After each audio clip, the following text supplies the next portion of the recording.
Good morning, Jackson, Mississippi, and all surrounding areas. You've tuned in to the Free Range Human Show of Choice, your daily dose of reality radio. It starts now live on the Clay Edwards Show. I am, of course, Clay Edwards.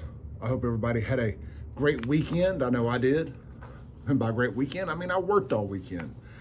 But I got a lot done, so it wasn't all a loss. Spent some time at home. We had some good food over the weekend.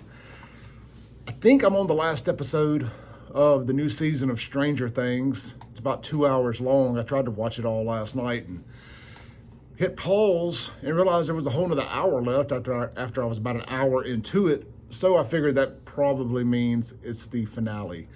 It's pretty good. So far, so good. It gets a little weird towards the end, as most supernatural shows do.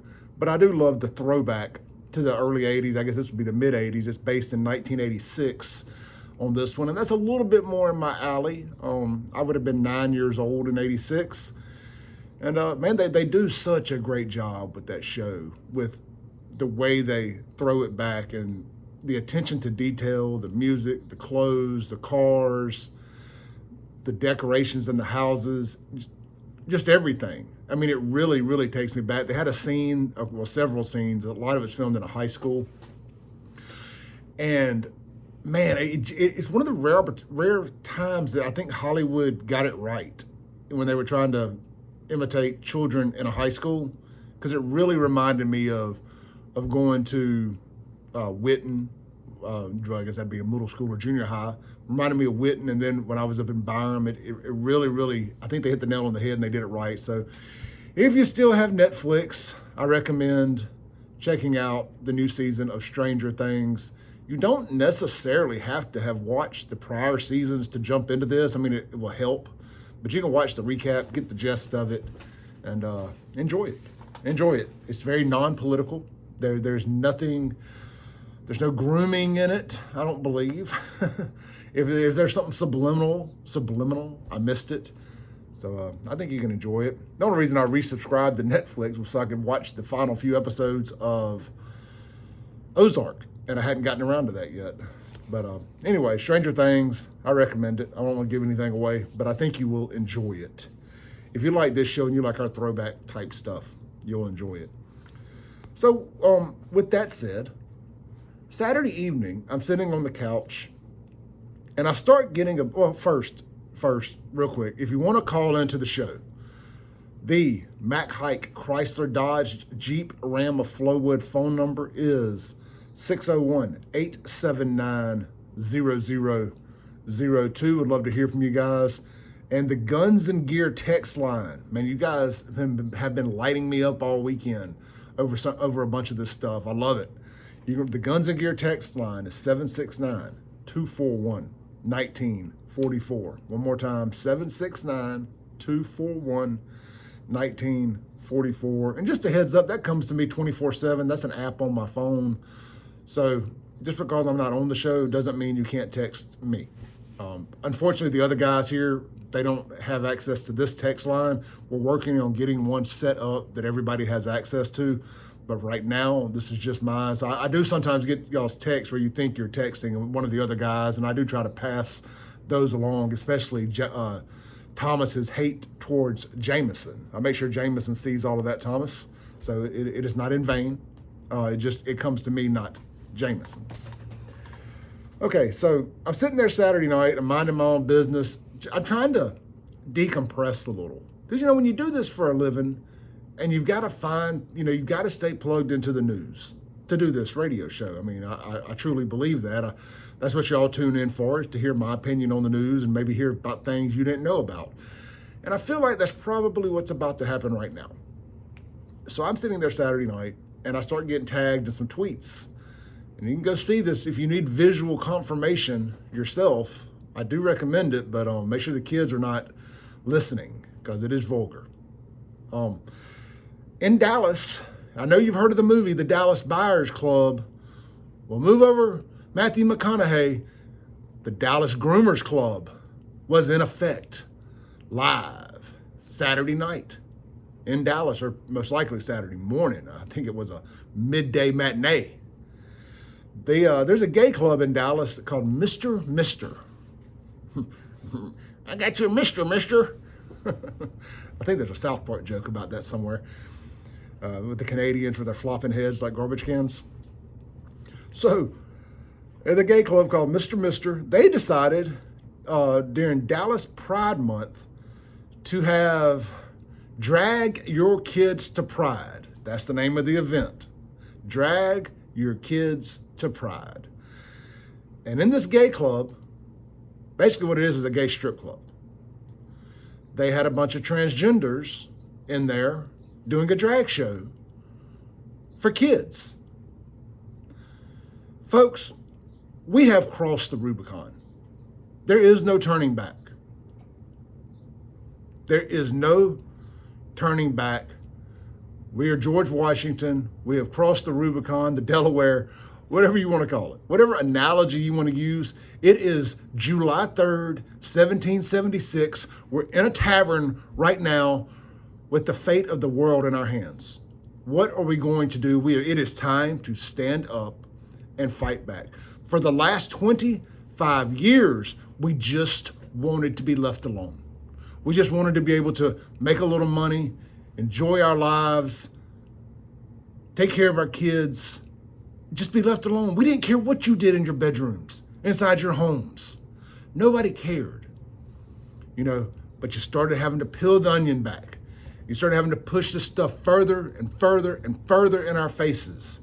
It started with a kiss on Will and Grace. That was the first time a same-sex couple had a kiss on screen on a TV show. And it just went on and on from there. Next thing you know, you're shoving Ellen down our throats.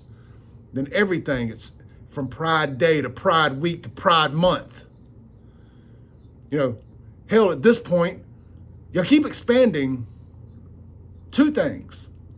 The alphabet mafia letters, you keep adding letters to it. Basically, the entire thing is everything but straight white people. And you even got the ally in there for let me rephrase it, everything but straight white conservative Christian people. Because you even put the A in there for your allies, air quotes here. That's for white liberals because they want to be a protected class too. They may not be gay, they may not be black, they may not be trans, but they're an ally, so they are a protected class too. Just in case you didn't know, in case you have to slap the sense out of one of them, it might be a hate crime if they identify as an ally. You heard that here. Look at me protecting you. This is like law call here on the Clay Edwards Show. I'm just warning you. This is how they think. The white liberal has wanted to be a protected class for a long time, and they have finally figured out how to do it. But so they keep adding letters to the alphabet, and now they keep adding colors to the Democratic national flag. And you're asking yourself, Clay, I didn't know the Democrats had their own flag. Well, of course they have their own flag. It's that rainbow monstrosity that they keep adding colors to. Like they recently added black and brown to it. Now, I don't know what color in the rainbow flag is, what gay version of black and what does that represent? It doesn't. That is races. That is what that is. That is races. Now that flag engulfs everything that's not, I don't even know how to, it's gross. I mean, I'm sure there's some people that get some black and brown on them that represent all that, but what are we doing? I saw where Bryson Gray, black conservative rapper, runs my boy Topher, saw where he burned one of these flags in his new music video. Man, it got me fired up. I was like, I want to burn one of those flags. I'm going to do that. I will keep y'all posted when I find the extra change to secretly get a gay flag sent to my house, or I don't even want to call it the gay flag, the LGBTQ LMNOP BLM flag sent to my house, and I will go out to the front yard and I will live stream burning it. I bet the DOJ will pay me a visit for a hate crime if I do it. You can burn the American flag, but don't you burn our gay flag. Don't you do it. Don't you burn the gay United States of America flag. All right, look, I'm getting a little off here, but So what was really interesting about watching the fallout from the Dallas Groomers Club incident was there were some irate parents and patriots outside. And of course, you know that the people who drug their kids to this should all be arrested for child abuse. And then there's transgenders in there groping up on the children. That is sexual assault, by the way. And it's on video. That is sexual assault. They're sexually assaulting these kids, giving them lap dances. And these are kids. I'm not talking about a 14 or 15-year-old, not somebody with a driving license or a learner's permit here. I'm talking about 8 and 9-year-olds getting lap dances at drag queen happy hour. We just wanted to be left alone, but y'all could not leave things well enough alone. These are the same people that are coming for your guns too, by the way. These are the same people that want to be able to kill babies in post-birth abortions. But they don't want you to have a gun because we got to save the lives of children. Nothing these people do is about life. Everything is about death and depopulation. Every single thing they do. Every single policy they promote. So the fallout from the event, you need to go to my Save JXN Twitter feed to see it. I can't play it on the radio. It's a lot of cussing. And you need the visual representation. But the drag queens come out to the parking lot. They're walking to their car. They're being stalked by God-fearing patriots giving them hell. It is amazing to watch. And because it's like a vampire that got caught by the sun. It's horrible. There's one of them, it's a fat one. And of course he drives a Hyundai Veloster. I knew it. I knew something about those cars when I worked at Hyundai. Of course he drives a Hyundai Veloster.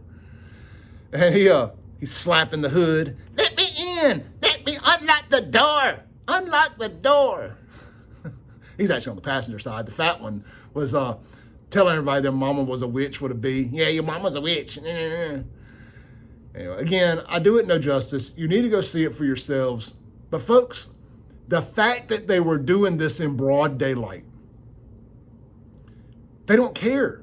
They think they're virtuous, and what they're doing is virtuous. They live in such a bubble that they don't think anything's wrong with any of this until they get some resistance. They're like, what do you mean that I can't grope up on kids and grind my bottom on kids' laps? But their parents brought them. Well, there's parents that sell their kids into the sex trade and human trafficking. Clearly, liberals don't need to have kids. Maybe I need to change my opinion on abortion because some of these people don't need to be having kids. If this is what you're going to do to your kids when they grow up, you might want to consider other options. Plan B at bare minimum. My God. So Alex Stein is a reporter, does a lot of internet stuff. He's a great follow on Twitter. It's like Alex Stein 99 or something like that. Anyway, he was there on the scene, and these parents, of course, all look like Antifa members. They've all still got these damn masks on because they know they're breaking the law. That's why they're wearing masks, because they know they're breaking the law. So he snatches the mask off one of these people. And it was a glorious sight. It was a glorious sight. I highly recommend going and checking out that video on the Save Jackson Twitter feed.